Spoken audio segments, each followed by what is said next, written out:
How did Two Down come about? How did your two paths cross? Well, I met Ben at uni. We was both doing an audio engineering course. And we kind of got flung together to do an assignment. And it was just from there we got paired together to make a track. Didn't really know what to expect. But yeah, it seemed to work very well. And the music we started making was just really fresh and new. And it kind of caught my imagination. So we just sort of started from there and carried on until we got to where we are today.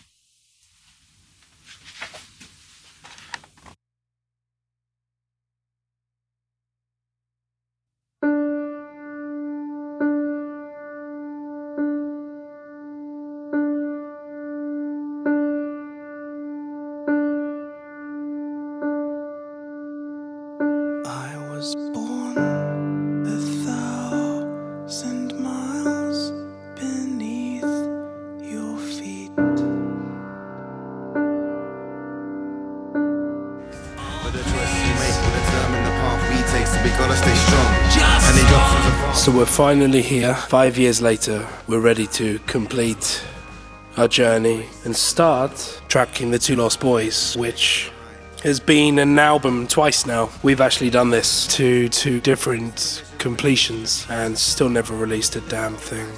Hello people them, my name is Callum, aka Crow, aka one half of Two Down. Now, if you don't know me, I love to spit venomous vocals over disgusting guitar riffs. That's what I do. My job role is to write lyrics and to express myself through Ben's awesome guitar playing. This album process has been a long one. So we're here now at the Fish Factory in London to spend a little bit of time getting this album exactly how we wanted to do it. You know, we could have done this in our studio to a different end, but we've done that before, and it's got to ends that maybe we weren't totally happy with, so we needed to put our trust into people and a studio that we hadn't worked with before. So that was quite difficult in some ways because we'd never worked with these people in these ways before, and we'd never been to the studio before, but it had a reputation. It's relatively unknown, which we like. It was on a budget, which we like, and it sounds incredible. Now, this album is for me personally, it's a completion of a journey, really. A lot has changed since then, not only in myself, but in Ben, in the way we make music, and the way we write music. We started here on the 19th of January, and we started tracking drums here, and we worked with our engineer-producer, who is Tim Morris. You may know him from other projects I've been involved with.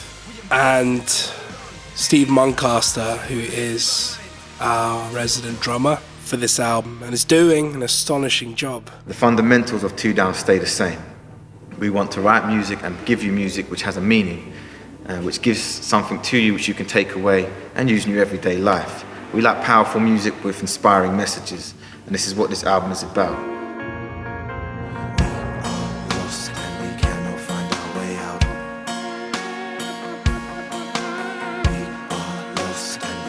So the opening song on The Two Lost Boys is a song called Lost, and it was really the only way we could find to open the record, you know. It's a song that really encapsulates all of the elements of the record, because from the kind of dissonant, droney guitars at the beginning to those really sharp, kind of almost punchy, heavy guitars that drop into the kind of big sweeping orchestral stabs and huge gang vocals. You really hear a lot of that across the record. Well, it does exactly what it says in the tin, really. It's about intro, sort of give you the whole feel of the album, which is about kind of, from my perspective, finding yourself in this sort of chaotic world that we live in today. So the Lost intro track is really sort of building up to that and just stating the obvious, really, that sometimes we can all feel lost in the world that we live in. You know, we tried making it into a fully fledged song, you know, by adding maybe a chorus and a verse. And I think the only really resounding thing that came from it was that kind of chanting, "We are lost and we cannot find our way out." And it's kind of haunting. If you solo those tracks, it sounds very eerie, and together it was the only way to open this record. Very simplistic lyrics, almost like a mantra sort of thing, really, just to get your attention to this word lost and this whole idea of being lost. I think the 7/8 drum progression also really helps the listener because it kind of catches you out. It sounds like it almost doesn't finish each phrase, and it was designed like that because there's this 4/4, we are lost and we cannot find our way, over a 7/4 kind of drum sequence, and together it's just a bit jarring, and that's almost entirely what we were going for, because although I had to smack you in the face, you had to wonder why, and that's what we were aiming for.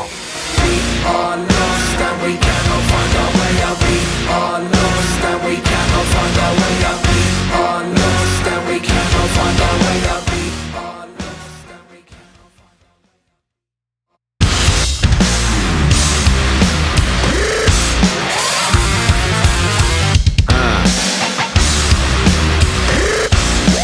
I'm Still Here is really important because I don't know if we'd have found our sound without I'm Still Here, you know. We spent a long time on kind of hiatus after a song called Wait For Me. And then when we went back into the studio, we literally picked up our instruments, and an hour later we had I'm Still Here. And that was like a revelation, because with the previous song, Wait For Me, it got to the point where it felt like we weren't quite too down anymore. It felt a bit kind of watered down and a bit strange. Now, I'm Still Here is a bit more in depth on the subject of feeling lost and being lost. The actual lyrics, the first verse sort of is literally being dumped in a new surrounding and finding yourself in a new environment.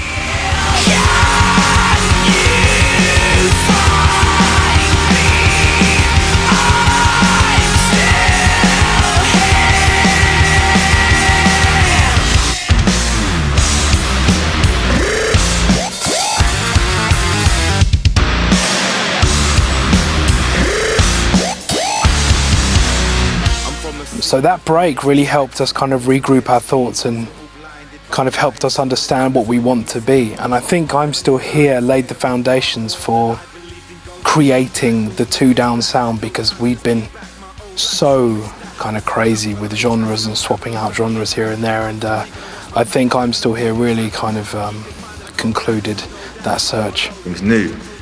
And when things are new, we react in different ways. Some people can have a fear when there's new things in their life. Some people embrace it, and the lyrics for the first verse are kind of setting the tone to say, you know, we're here, we're lost, but we're still here.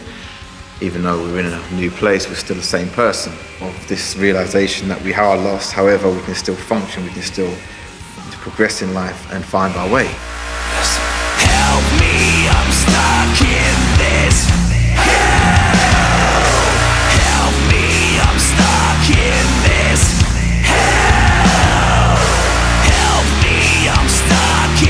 There's a bit in the bridge of I'm Still Here which I literally can't wait to play live, and has these big gang vocals, and it was really good on the demo, really good on the original kind of version we released, and I think it's even better on the album version, and I just cannot wait to play it live. It's just one of the heaviest parts of the album. I love it. On one hand, you have the verse lyrics which really describe the picture of an individual finding himself and feeling lost in society, and then the chorus is a real powerful message to let people know that I'm still here. So it's a real cool song with a lot of interesting aspects to it.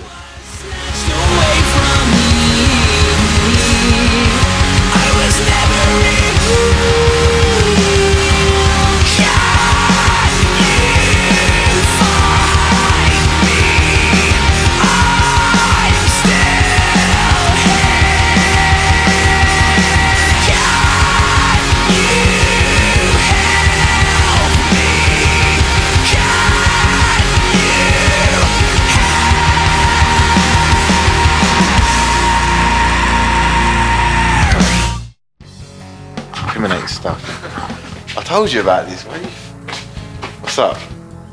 So, explain what time we're at and what we're at. Okay, I think the time is about 7 o'clock, roughly so or so. It's been a long day, setting up drums, levels, importing tracks for us to drum, so on and so forth. Steve's good. In fact, he's more than good. He's fucking epic. He's got the drums set up now. Mics are all set up. Levels are good. We're good to go, really. Basically, he's starting on a track called Leaves at the moment. which is one actually the more finished tracks. It's got my verses down, Ben's sort of scattered, rough vocals of a chorus down. La la la, that's what he sent me. He said, yeah, I've got a track. He sent me la la la, and then I wrote to that. It was great. But yeah, no, it's been a good day, a long day because it's set up. So we've got now another 3 hours left. We'll probably get a couple more tracks done. And then tomorrow, Wednesday, there's no more faffing around, setting up the drums, miking, levels, shit like that. It's just straight. Just listen to Steve go sick.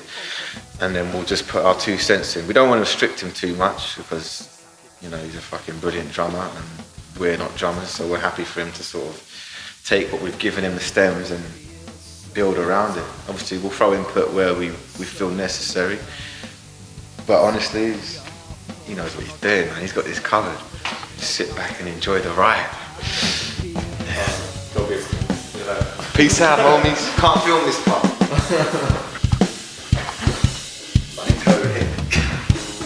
You, bro, stop filming.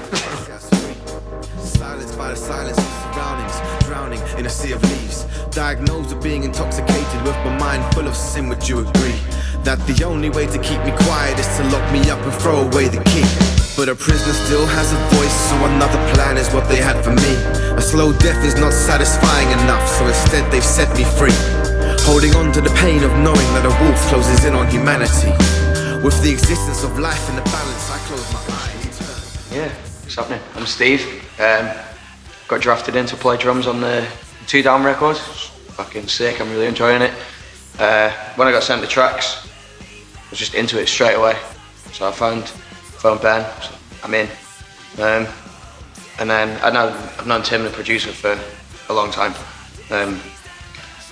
So as soon as he asked me, I was like, well, it must be alright if he's doing it, so I went with it.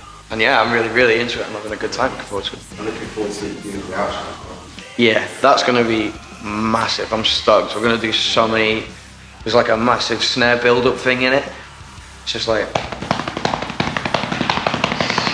but it's going to be like this big, like as big as you can ever imagine. We'll probably track a few snares on it and we've got a really big snare, like an 8-inch deep old sonar snare.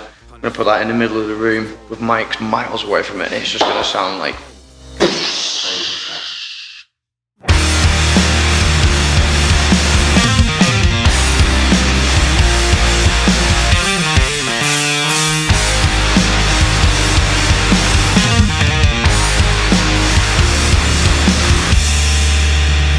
Empire of the Forest, this track is about kind of this feeling we have that yesterday's days were better than today's or future. I have absolutely no idea what that means. You know, we get stuck in this idea of my life was better at a certain time, back in the day, in the past, you know, whatever. And this song is basically to say, okay, you may feel like that, but every day brings a new challenge and every day is different. Every day is a new day to be a better person or have a better situation for yourself. I think this song has one of my favourite guitar riffs on the whole record because it's kind of syncopated. It goes down, down, down, down, down, down, down, down, down, and it's quite complicated considering 2 Down's history with guitars. I think is more kind of production guitars than real guitars, but you kind of let that go for this album, and it's very, very complicated. The guitar patterns in the chorus as well are, I'm genuinely serious, they're difficult to play, which is always a nice challenge. So the first verse is basically talking about trying to escape from times we live in now, to relive the past essentially, because that's the times where we felt best of ourselves or whatever the case may be. The second verse kind of pinpoints a specific relationship in the past, which we gravitate to as an individual. It's my personal experience, but it's kind of universal with everyone in the situation that they be in.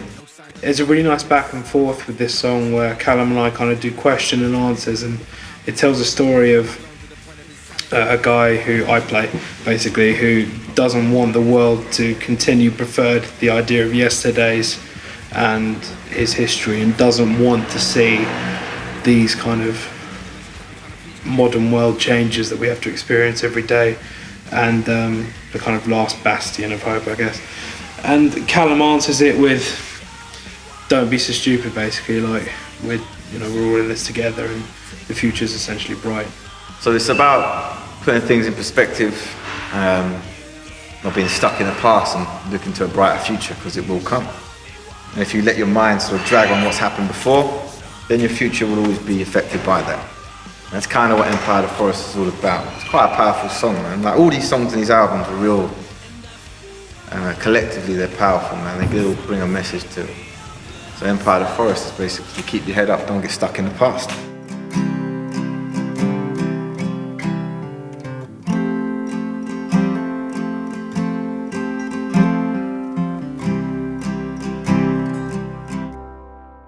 The next song is a song called Heart Shot, and Heart Shot, it was one of my Quiet One songs actually, that it couldn't get the right size as a Quiet One song, but it was written during the time I was writing the Quiet One record, and I played it to Callum, and instantly we knew it had to be a 2 Down song. Like, it had the right vibe, it fits so well within the kind of context of the album.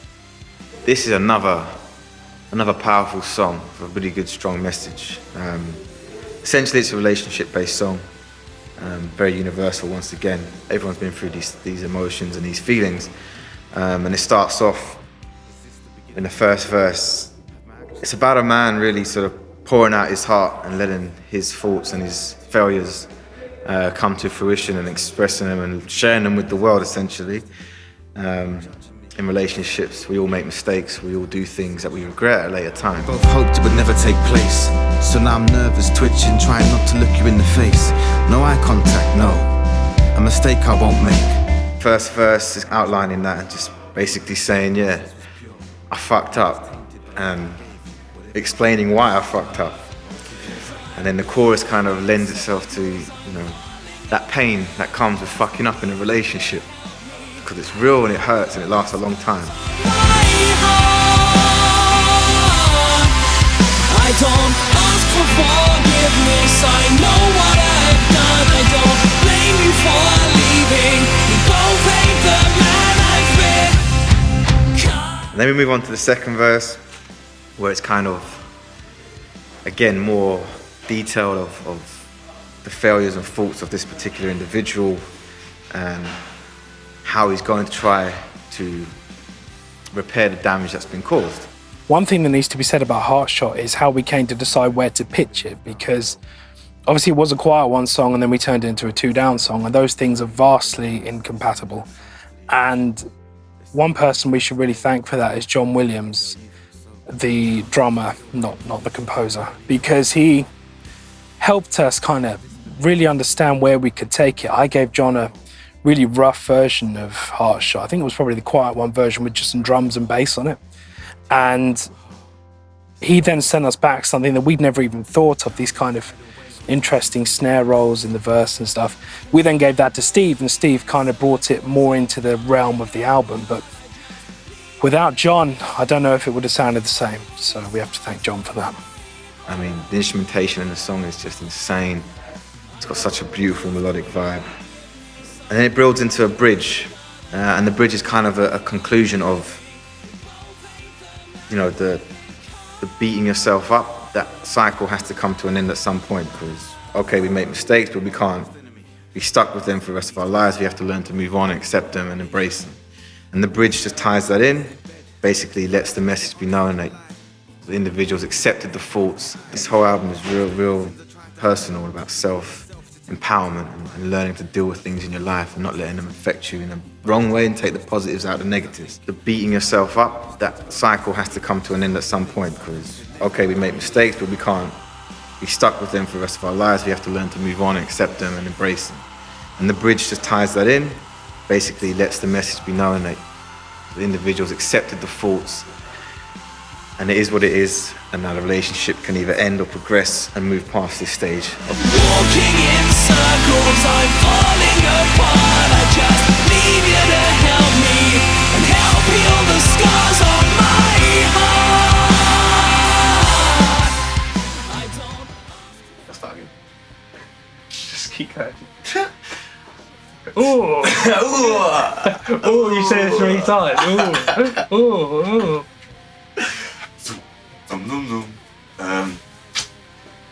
Our style of music is just unique because there is no one name for it, because we merge a lot of different styles together.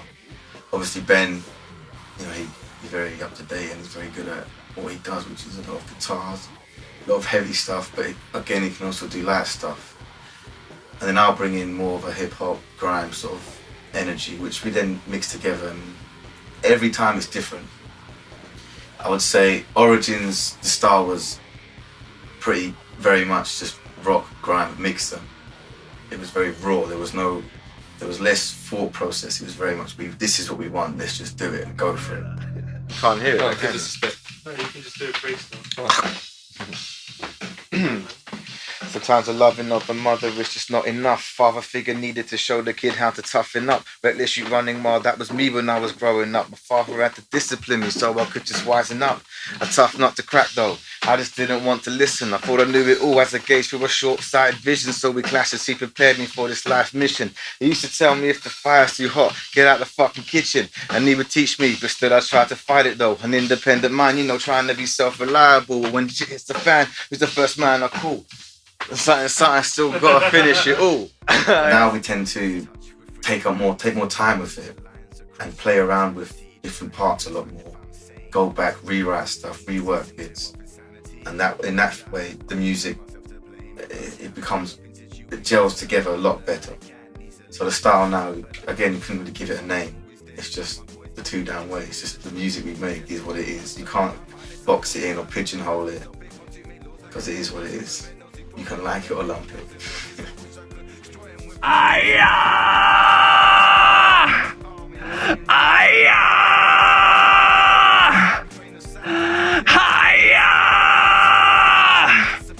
That's cool. Whoa!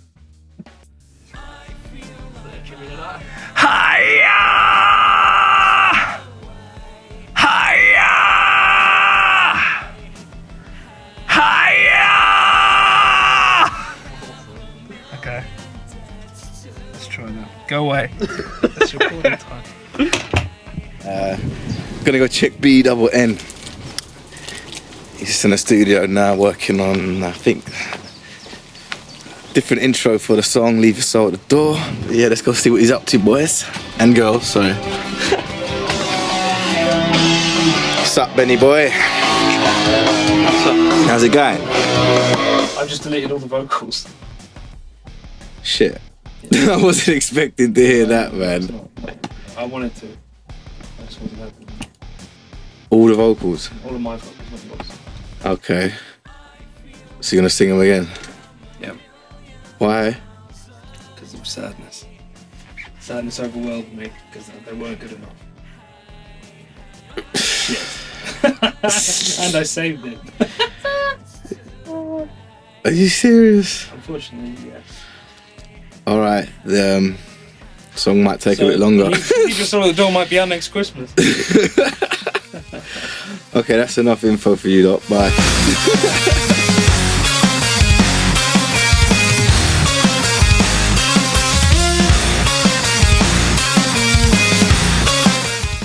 The next song to talk about is a song called Signs, and it's interesting for a couple of reasons. Namely because that song had more name changes than any song in Two Down history. And secondly, because it took a very long time to get that song right, and we went through so many versions of it. This song is basically about watching someone or people you know, you love, you care about, make the same mistakes over and over again, and fail to learn from the mistakes that they've had and actually progress, and they just stay in the same rut. You know, insanity is making the same mistakes over and over again, even though when you know they're wrong. Essentially, this is what this song is about. Steve brought something to the table, specifically with a verse, instrumentally, that, at one point we were continuously kind of scrapping it and coming back to it, and the verse, I mean, not the song. And then Steve brought something to the table, I think on the first day of tracking, and instantaneously it had this flavour, it's this kind of double time hi-hat pattern over the top of the whole verse, and that's the reason why Steve was so influential when it came to recording this album. Not the only reason, but bringing that kind of stuff to the table. Callum and I, neither of us are drummers by trade. I drum, a lot, but I wouldn't call myself a drummer. I do it kind of to get songs done. But Steve is passionate and he knows so much about drumming, and he did so well and really brought that song to life. You know, you can tell someone to do something or to be like something or to be a certain way. End of the day, it's that individual's choice what they do with their life. And sometimes as a friend, as a family member, you can just stand by and watch this happen on a daily basis, and the cycle can be destroying and destructive. So that's the first verse. The second verse kind of talks about an addiction we all have. You know, we're all addicted to something in life. Some addictions are more destructive and dangerous than others, but essentially we're all addicted because we all have addictive personalities. Some addictions are good, some addictions are bad. And the second verse kind of explains that. It just goes into more detail about it and how it can affect everyone in your surroundings, in your circle, in your family, your friends. Everyone in your life is affected by your addiction. And that is what Either is about. It's got a strong message, and Ben's chorus ties it in beautifully. And yeah, it's just, again, it's another personal song, you know, for myself and for Ben. And yeah, addiction is the word of the day for that song. Maybe that'll be the name of the song, I don't know, because Either's not really working, but it's a working title. But addiction is the main theme throughout this song, and watching someone abuse themselves.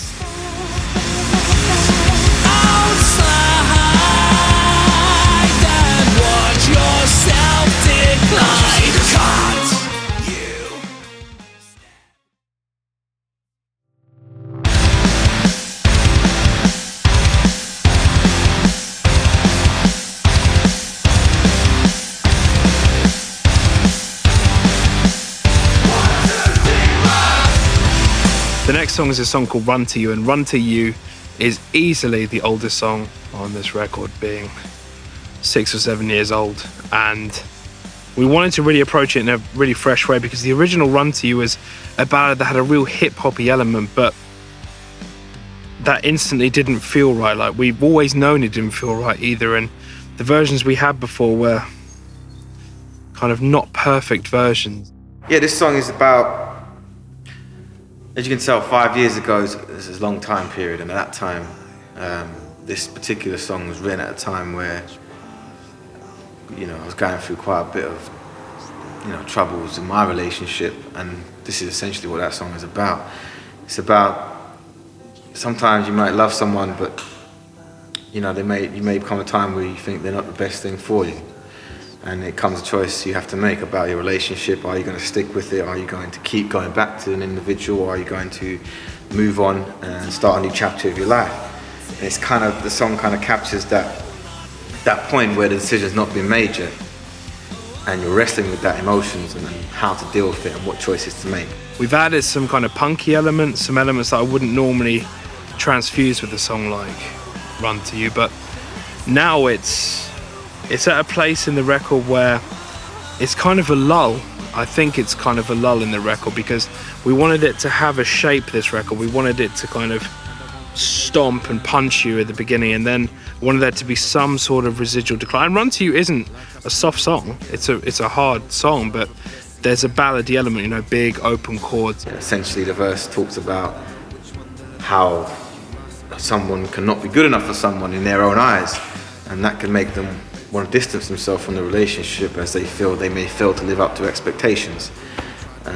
So I will not run to you is basically saying, you know, I won't come back because maybe it's not meant to be.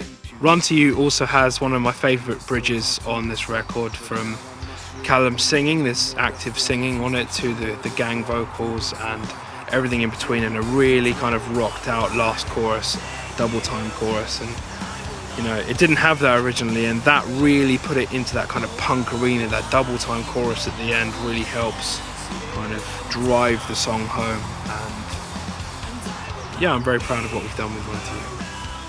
Again, universal, and everyone goes through these feelings. Relationships come and go. People have to make decisions on a daily basis whether they're going to work on a relationship or let it go and leave it alone and move on. And that's what Run To You is all about. I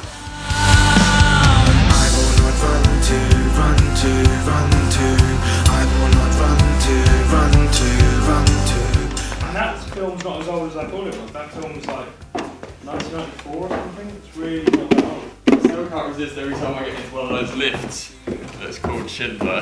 Oh, it's Schindler's Lift. Yeah, I've seen that. Every single time I get in have one, to it's make. like whoever I'm with at the time gets a WhatsApp from me just like Schindler's Lift. Am I doing this one into the camera? Yeah, Or no? Or Sorry. bit of both. Bit of both. Spice it out. Spice and rice in. Sure. They'll never know what's Hi, I'm Is he going to look at it? Tim. Is he going to look at it?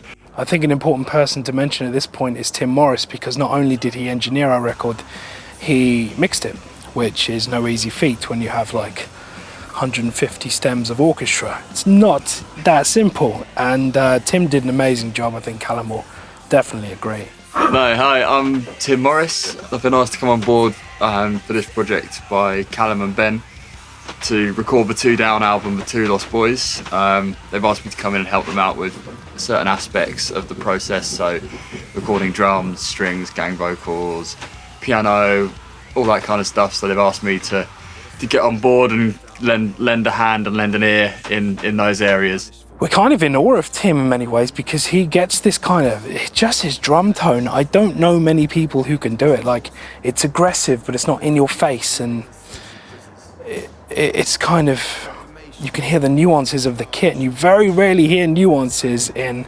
hardcore and rock and that kind of stuff. He did so well, and we were so lucky to have him on the team. I worked with Ben on his Tragedy of Time, last Tragedy of Time project, mixing that for him. So this is the first album that we've worked together from conception to completion. And he's just a very nice guy. He earned the name Tiny Tim along the way. I think the Two Down Street team helped with that. I don't really understand that, because he's quite tall. He's taller than I am, so don't really get that, but thank you, Tiny Tim. I'm really excited to be a part of this process, and yeah, excited to see what happens.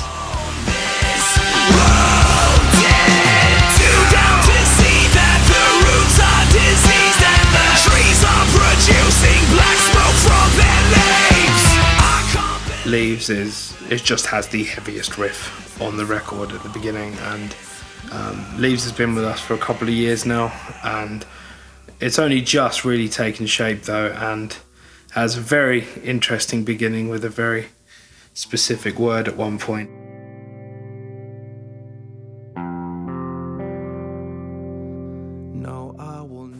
The bridge as well, we're going kind of really into a refrain before really hitting in and digging in with this last bridge, and it's probably one of the largest areas on our album as well in terms of the sonics. It's huge, that bridge, and especially the guitars, they're just massive.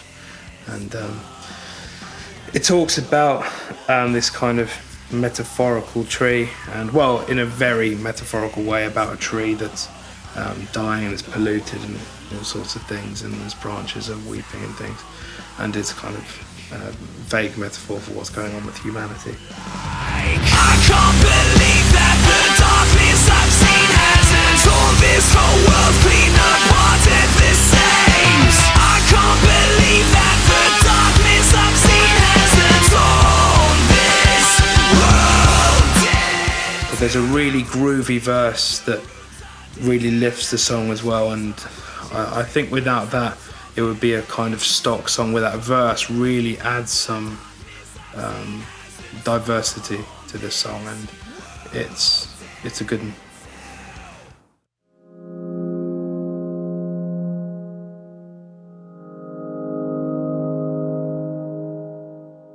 Statement is a song which was, funnily enough, it actually came about. It was inspired by it. Me and Ben was in the studio working, and he showed me something. He showed me a Charlie Chaplin clip on YouTube.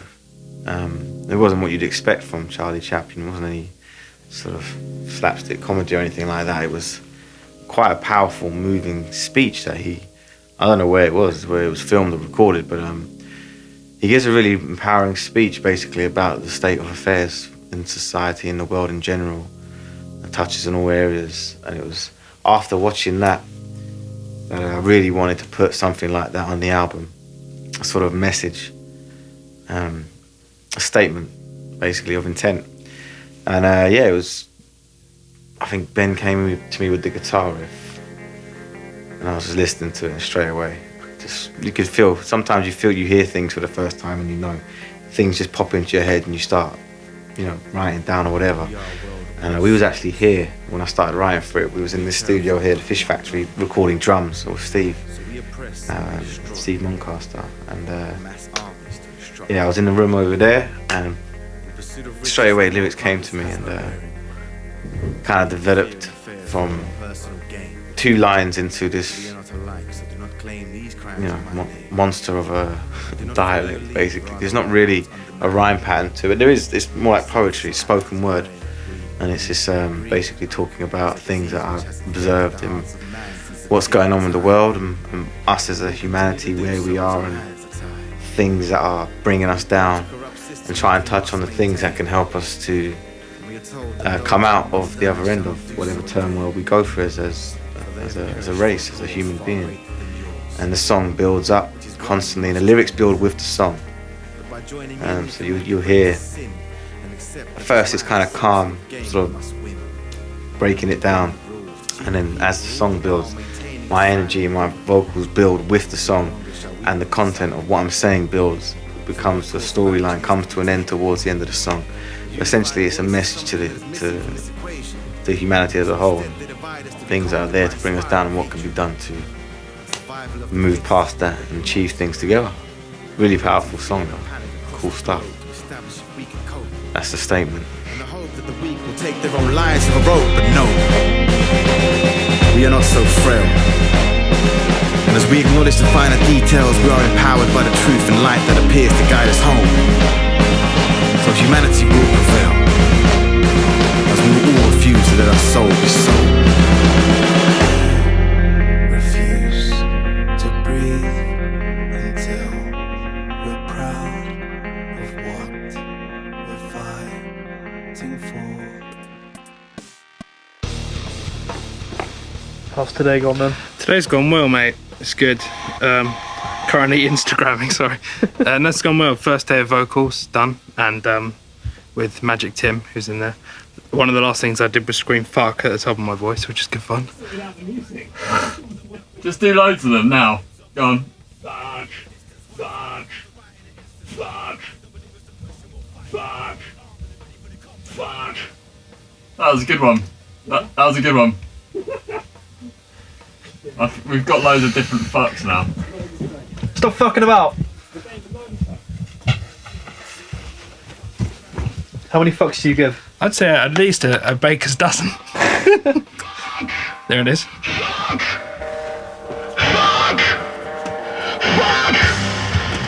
Nice. It's great, yeah. Yeah, it's been a long day, but it's been very productive. Ben smashed it. Just got we got plenty done. We got another good day of vocals to do tomorrow before gangs and piano and things on Saturday. So yeah, it's gone great. Just tired now.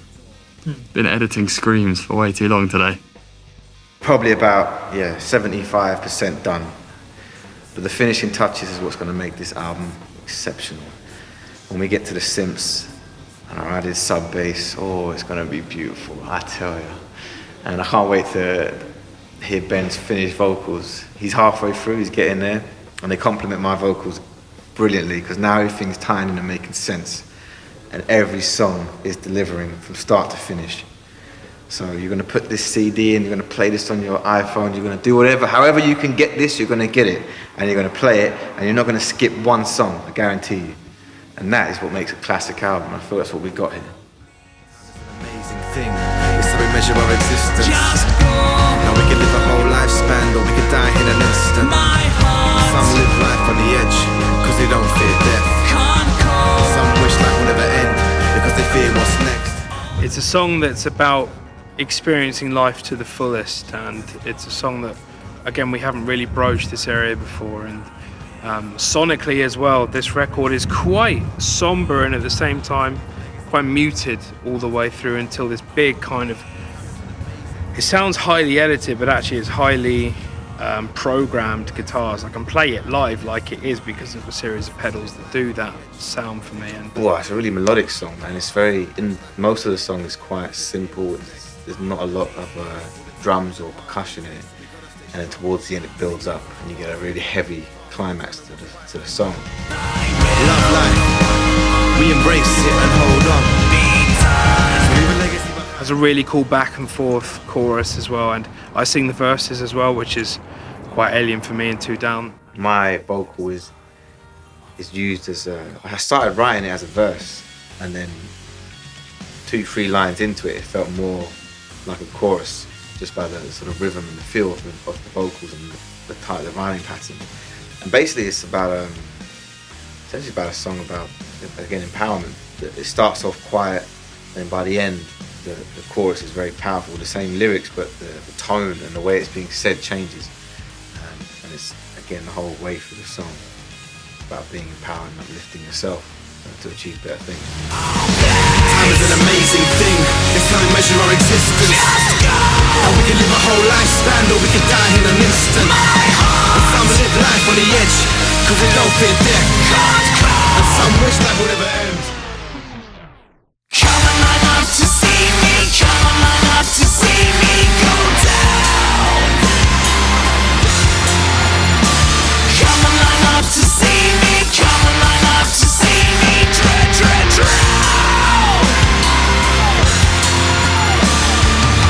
Now me here. It tells a story of this kind of vicarious position that a man's in and is experiencing via his loved ones or friends. And there's this line that says, come and line up to see me go down, and come and line up to see me drown. And it's this idea that these people are actively taking pleasure from your misfortunes. This is about basically people lining up to see you fall, building you up to see you fall. You know, waiting on the sidelines, watching your success, but really envious, and waiting for that moment where they can go, ha, told you so. Where you fuck up or you do something stupid, so they can come and point their fingers and say, yeah, told you you wouldn't be able to do it. It has my hands down favourite bridge and probably favourite guitar section, not to play, but favourite sounding guitar section on this album. It has this harmonic kind of crescendo, and it is just, it sounds really, really good.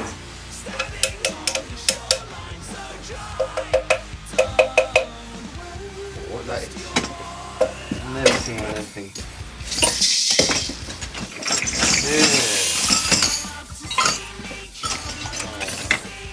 Whether people say things directly or not, we as individuals know that if there's a certain feeling that we feel towards us by people, then they don't have to say things, but we can feel negative energy. And this song is basically describing how you're going to be able to beat that energy, fight against it. Again, there's more amazing strings on it. It's very heavily orchestral, again, this song, and the verses have amazing bass in them. I spent a lot of time figuring out really interesting bass parts to use in the verses, and all in all, it's a really interesting sounding song. Cool song, man. I didn't have any trouble writing about that because it's quite a common theme, and it's something that we all deal with on a day-to-day basis.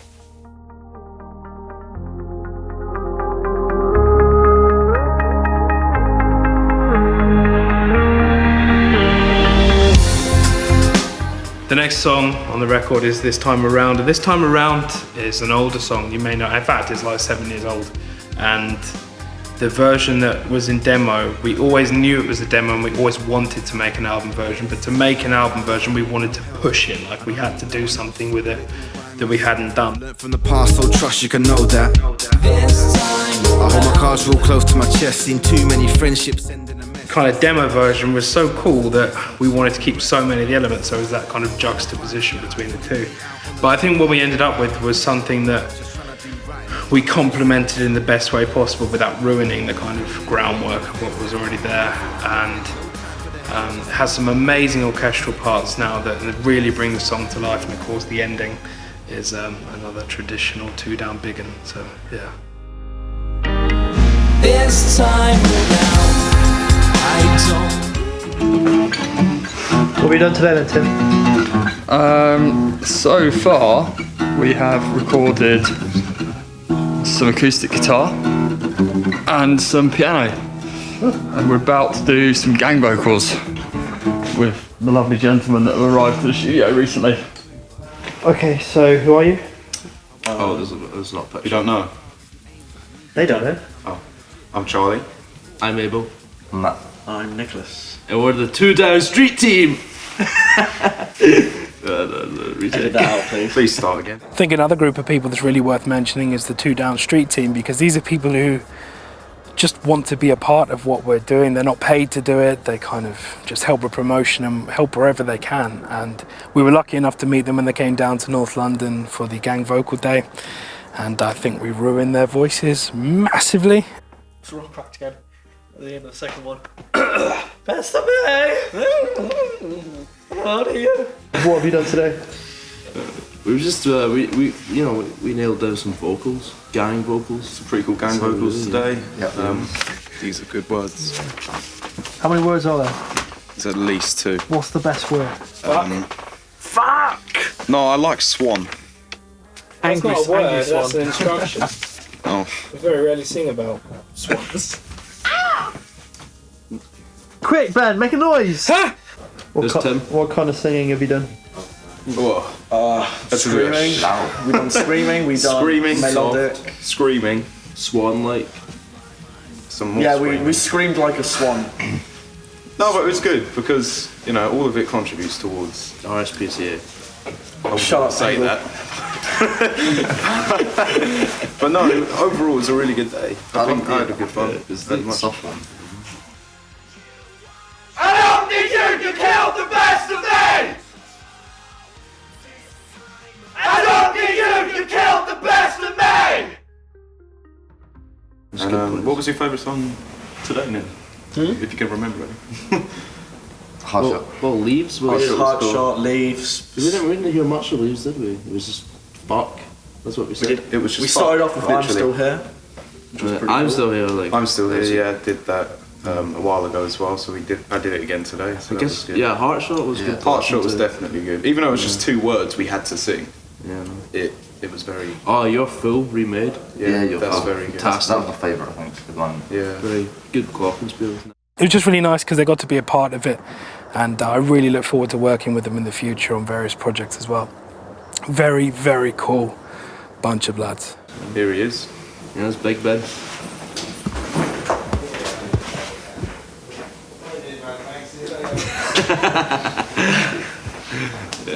I thought at this point I'd mention a man by the name of Will Cameron as well, because he is pretty much a part of Two Down. He's a creative guy, so he's doing this documentary that you're watching right now. He'll be doing the video editing and production on that, and he co-created the artwork with me, the front cover. He did almost single-handedly, and the rear cover as well, and some of the inside stuff as well. He just gets Two Down, gets the style and the attention to detail, like the amount of versions we went through of everything, and it's partly my fault, but because I'm a bit manic about what things look like and how we want things, but he didn't care about any of that, and we just can't extend our thank you to Will enough. He's helped us massively, both as a band and individuals, and he's definitely a part of Two Down.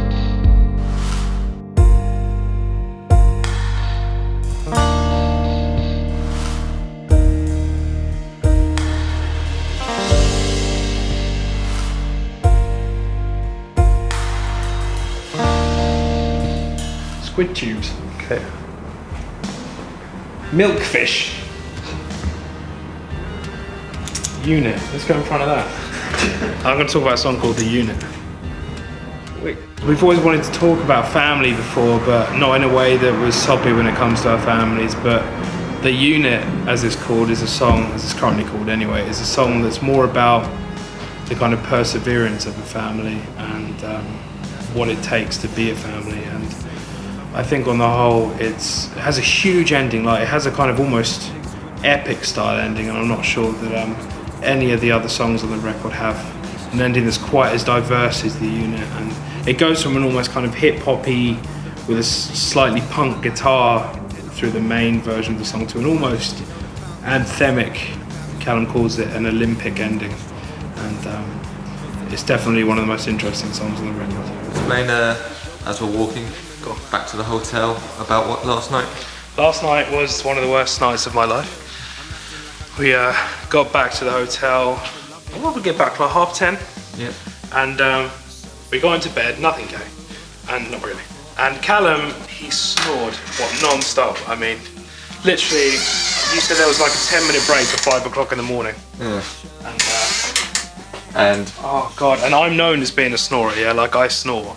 That's public knowledge. But I was quiet as a mouse. Well, yeah, apart from his one Mario incident where he turned into the plumber himself and went woohoo in his sleep. But that's fine, it's better than snoring.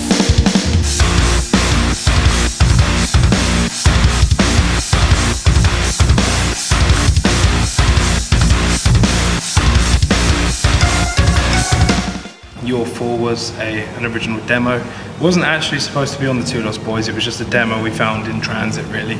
And we always really liked the demo, always again knew that we were going to take it somewhere but didn't know quite where.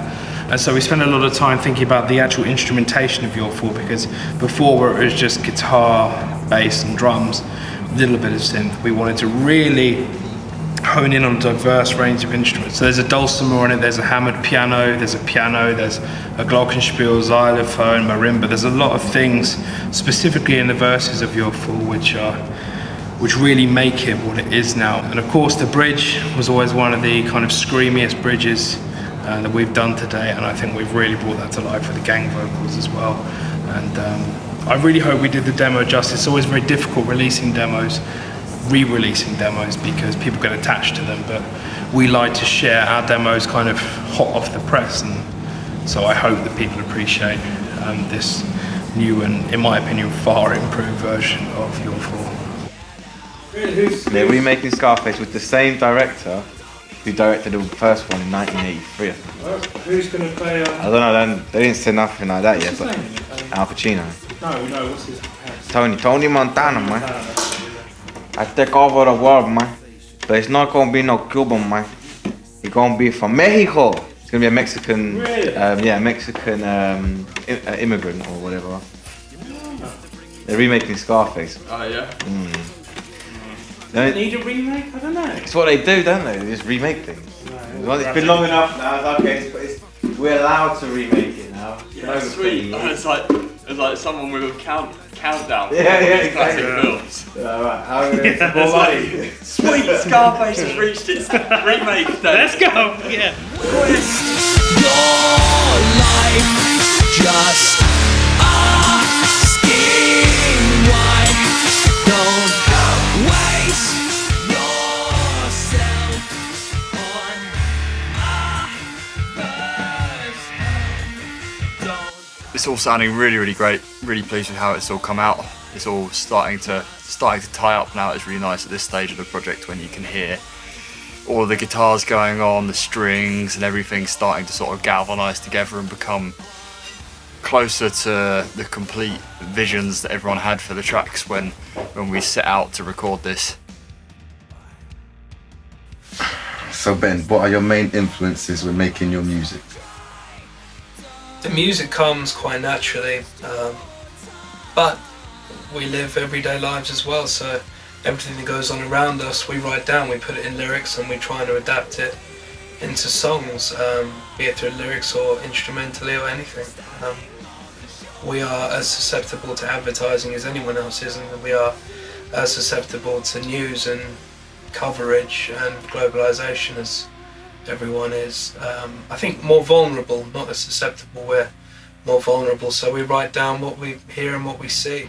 So yes, we had some overdubs to complete for the remainder of the record, so we're back in the studio where we recorded the drums with Steve a few weeks ago. Because we needed a very nice piano to record, which is right behind there. We love the way the room sounds. Where are you from? Gloucester. What's that? Middle of nowhere. Yeah, but what are they called? Farmers. Farmers, yeah, but there must be in an area. What Gloucester. area? It is Gloucester. Yeah. No. Gloucestershire. What do they sound like? They sound like pirates. Pirates? They do. They sound exactly like pirates, but drive around in tractors. Pirates? And cows and shit. Like, if you compare them, like the voices, I had an epiphany a few years ago. I was like, farmers sound exactly like pirates. That's where they all went. What do you mean it's where they all That's went? why you don't see them anymore. Well, because they fucked off on their galleons? Yeah. What are you talking about? Now they were milking cows. It's the ramblings of a mental. Like cutting hay and stuff. And I can see the truth through the lies, it completely blinds and shines through the deceit. Can see the tears behind those eyes. Right, next song is a track called Lonely Smile. Probably one of my favourites. Lonely Smile was another Quiet One song that I really couldn't get it where it needed to be within the confines of Quiet One, because it needed a huge anthemic ending, and it didn't really suit Quiet One that way. So we had to use it, like we had to end in a big way. And it's probably the biggest ending, and we're quite good at, well, we like big endings. And I think it's probably the biggest ending on our record. The instrumentation steps up and it's got quite an epic ending to it, man. But the stripped back nature of the start and the majority of the song really allow for the vocals to come through and complement the piano. It's about seeing someone smile, but maybe it's not. You can see the despair basically through the smile. The smile is there to hide the true feelings of what the person's going through. And the lyrics kind of detail that. It had to be as huge as it was in our minds, and I think we accomplished that with our string sections, a quartet, and everything else. It's just gigantic. In fact, I remember in the Fish Factory watching Steve play the end of that. It was the last thing we did. We wanted that to be the very last thing that he recorded way back when we were doing the drums, and I remember him just smashing his drum kit harder than I've ever seen anyone smash a drum kit for that ending, because he knew it needed to be as big as the room. Like, it's perfect. You can see someone smiling and they put it on to make you feel better, even though you know inside they're hurting. Lonely Smile has a really somber story to it, and although I don't want to get into the story of it much, it's probably the lowest point on the record, which is quite a weird place to end in terms of a record, but it feels right within the kind of storyline of this album. It feels right to not have a happy ending, because not all endings are happy. It's easily one of my favourite songs of all time, and it had to be on this record. Like I said, man, you just gotta wait until you get the album and you hear the endings. It's quite incredible, man. I'm very proud of what we've accomplished. With not only that, with the whole of the Two Lost Boys, it's been such an experience, and to have an album last 7 years of just writing is a real experience, and I hope you enjoy it.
Lonely smile.